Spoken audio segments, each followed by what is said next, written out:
Saudara-saudara yang terkasih, salam jumpa dalam Inri hari ini, Selasa 24 November, pada peringatan Santo Andreas Dunlach dan kawan-kawan martir-martir Vietnam. Mari kita mengawali dengan membuat tanda kemenangan Kristus. Dalam nama Bapa dan Putra dan Roh Kudus. Amin. Permenungan kita dari Injil Lukas, bab 21 ayat 5 sampai 11.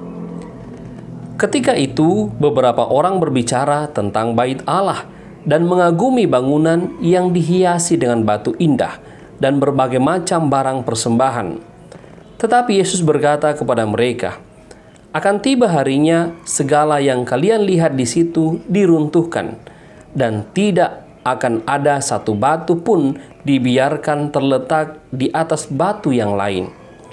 Lalu murid-murid bertanya, "Guru, bila manakah hal itu akan terjadi? Dan apakah tandanya kalau itu akan terjadi?" Jawab Yesus, "Waspadalah jangan sampai kalian disesatkan. Sebab banyak orang akan datang dengan memakai namaku dan berkata, 'Akulah dia,' dan saatnya sudah dekat. Jangan kalian mengikuti mereka. Dan bila kalian mendengar kabar tentang perang dan pemberontakan, janganlah kalian terkejut. Sebab semuanya itu harus terjadi dahulu. Tetapi itu tidak berarti kesudahannya akan datang segera." Kemudian Yesus berkata kepada mereka, "Bangsa akan bangkit melawan bangsa, dan kerajaan melawan kerajaan. Akan terjadi gempa bumi yang dahsyat, dan di berbagai tempat akan ada penyakit sampar dan kelaparan. Dan akan terjadi juga hal-hal yang mengejutkan dan tanda-tanda yang dahsyat dari langit." Demikianlah Injil Tuhan.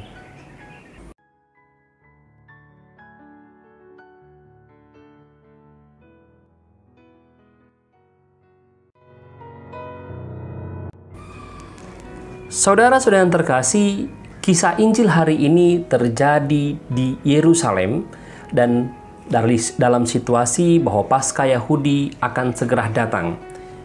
Menurut kebiasaan orang-orang Yahudi dan juga menurut aturan orang Yahudi, bahwa ketika Paskah datang, orang-orang Yahudi dari berbagai tempat, dari berbagai penjuru di wilayah Galilea dan Yudea, dan juga dari berbagai bangsa, orang-orang Yahudi yang menetap di berbagai bangsa akan datang dan berkumpul di Yerusalem. Jadi dapat dibayangkan begitu banyak orang yang ada di Yerusalem saat itu. Nah, dalam situasi itu, beberapa orang yang melihat bait Allah itu kemudian kagum. Mungkin ini pertama kalinya mereka datang bait Allah, atau juga karena sekali setahun mereka datang ke Yerusalem, mereka kagum pada bait Allah yang didirikan oleh Salomo tersebut. Tiang-tiangnya begitu besar dan dibangun di atas batu yang sangat besar, dengan mungkin lantainya terdiri dari marmer-marmer yang sangat indah, sehingga orang-orang kagum. Dalam situasi kagum itulah kemudian Yesus mengkritik dan mengajarkan sesuatu yang lain dengan mau mengubah kekaguman mereka. Yang pertama dikatakan oleh Yesus tentang kehancuran bait Allah itu, bahwa saatnya tidak akan dibiarkan satu batu pun berdiri di atas batu yang lainnya. Mendengar itu, para murid bertanya, kapan hal itu terjadi? Yang menarik bahwa Yesus tidak menjawab kapan hal itu terjadi, tetapi lebih mengajak para muridnya untuk waspada. Waspada pada tanda-tanda yang akan mendahului kehancuran bait Allah.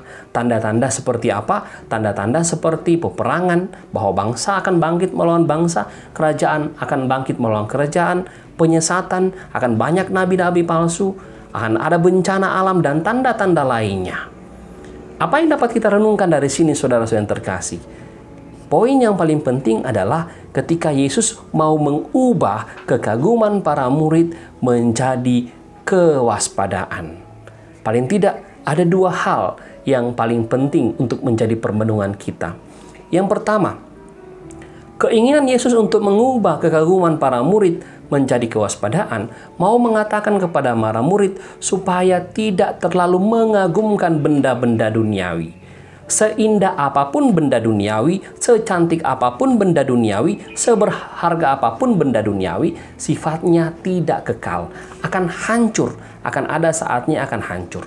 Maka para murid diajak untuk mengalihkan perhatian atau tidak terlalu memusatkan perhatian pada benda-benda duniawi.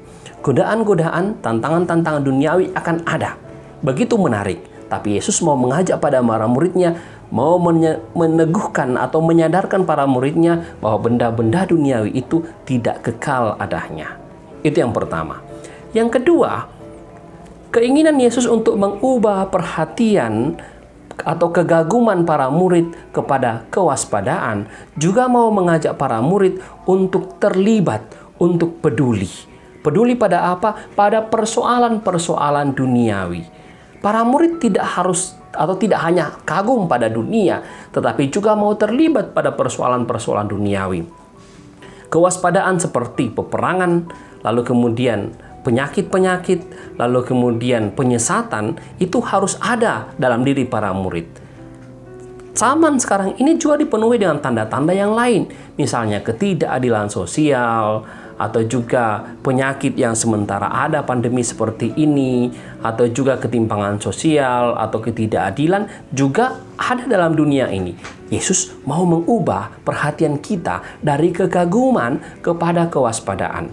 Kewaspadaan dalam arti mau terlibat pada persoalan duniawi.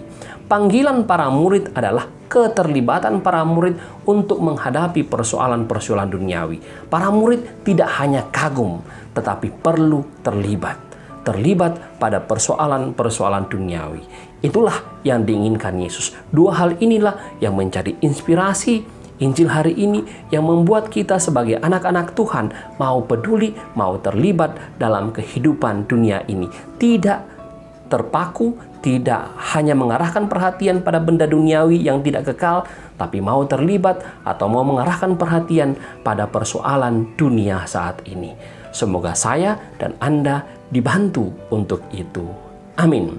Mari kita mohon berkat Tuhan, semoga Tuhan memampukan kita untuk terlibat dalam dunia ini. Tuhan sertamu dan sertamu juga. Semoga saudara-saudara diberkati oleh Allah yang Maha Kuasa, Bapa, Putra, dan Roh Kudus. Amin.